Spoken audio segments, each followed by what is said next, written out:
666 kuptimi i vërtet i tij. Dhe ai I bëri bishës nga dheu të gjithë të marrin një shenjë në dorën e tyre të djathtë ose në ballë, dhe askush që nuk mund të blinte ose të shiste, përveç atij që kishte shenjën ose numrin e bishës ose numrin e emrit të tij. Këtu është mend çudia. Kush ka mend, le të llogarisë numrin e bishës, sepse është numri I njeriut dhe numri I tij është 666. Numri I bishës lidhet me shenjën e bishës. Por çfarë do të thotë saktësisht? Shpjegimeve më të zakonshme që janë dhënë u kanë paraprirë përpjekjeve për të gjetur emrat e personave apo organizatave të veçanta, shkronjat e të cilave kur mblidhen rezultojnë në numrin 666.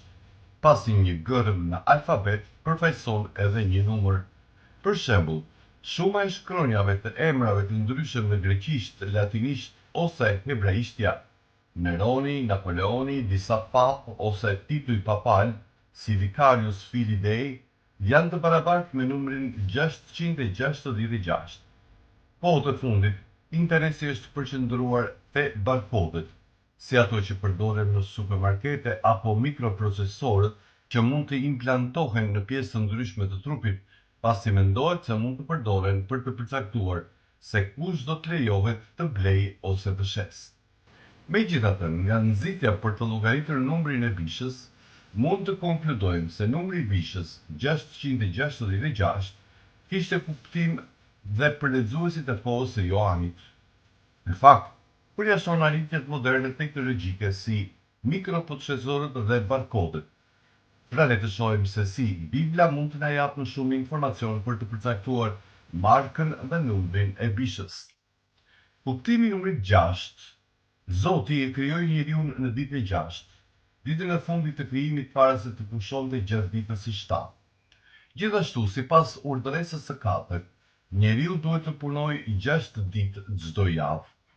Ekziston edhe referenca më poshtme në lidhje me numrin 6, është numër njeriu. Pra mund të konkludojmë se ajo simbolizon punën dhe mundin e njerëzve. Le të kemi parasysh gjithashtu se përpjekjet e njerëzve janë kundër hirit të Perëndis, sepse me anë të hirit jeni të shpëtuar, me anë të besimit, dhe kjo jo nga ju, është dhuratë e Perëndis, jo e veprave, që të mos lejojë askush të mbureni. 666 si simboli I mosbindjes ndaj urdhrave të Zotit. Në historinë e mbretit Solomon gjejmë të vetmen referencë për numrin 666 jashtë Apokalipsit. Mbreti Solomon konsiderohet një nga mbretërit më të lavdishëm të Izraelit, por në realitet mosbindja e tij ndaj urdhërimeve të Zotit çoi në shkatërimin e mbretërisë së tij pas vdekjes së tij.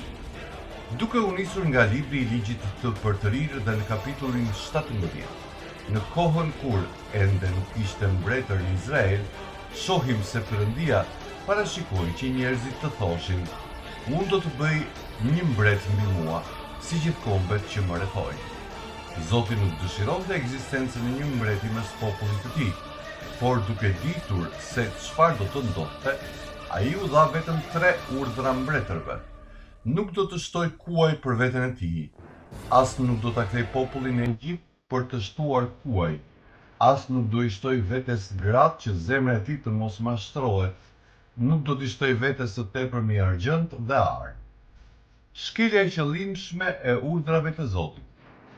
Solomoni I shkeli qëllimisht të treja. Solomoni mblodhi qere dhe 12.000 kalorës, dhe Solomoni po sillte kuaj nga Egjipti, dhe mbreti Solomon donte shumë gra të kuaja nga kombet, për të cilat Zoti u kishte thënë bijve të Izraelit: nuk do të hyni tek ata, as nuk do të hyni tek ju, dhe kishte 700 gra.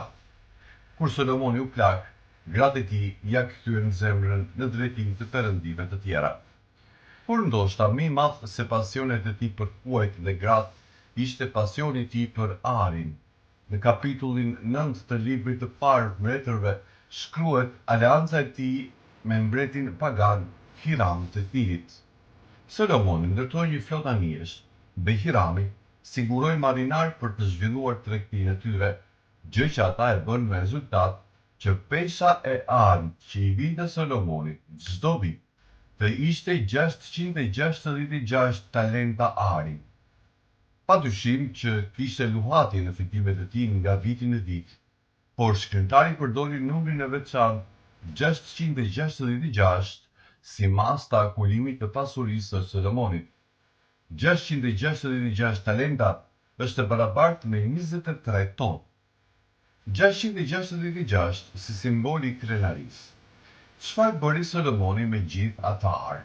Ndryshe nga babai i tij, Davidi, i cili përdori pasurinë e tij për të ndërtuar agjia-stilin e Perëndisë, Solomoni e përdori arin e tij për të rritur mbrojtjen dhe lavdinë e tij, për të bërë mbulloja, një fron madhështor, enë për pije dhe për të blerë huaj dhe karroca.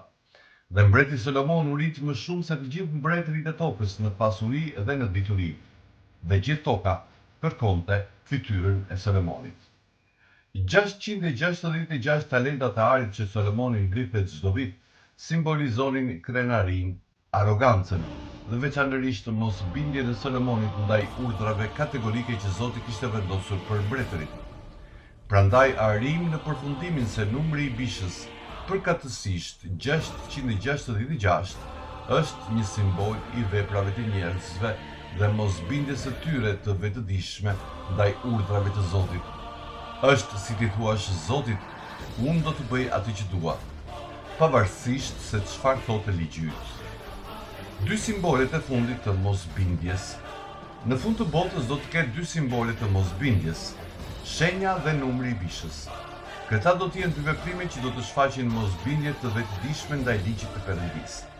Ata që qëndrojnë besnik dhe refuzojnë të bëjnë ato, së pari do të pësojnë ndëshkime financiare që askush të mos blej ose shes, përveç atij që ka shenjin ose emrin e bishës ose numrin e emrit të tij. Dhe përfundimisht do të përballet me dënimin me vdekje. Do të thjesht përmendja se cilat janë saktësisht ato vepra që simbolizohen me shenjizimin dhe numrin e bishës dhe në disa raste mund të çonte mes paragjykimeve në mohimin e një të vërtete kaq të rëndësishme. Prandaj, ju ftoj të kaloni pak më shumë kohë për të lexuar të gjithë kapitullin 13 të librit Apokalipsi i Jezusit, në mënyrë që të kuptoni plotësisht tematikën për të cilën bëhet fjalë.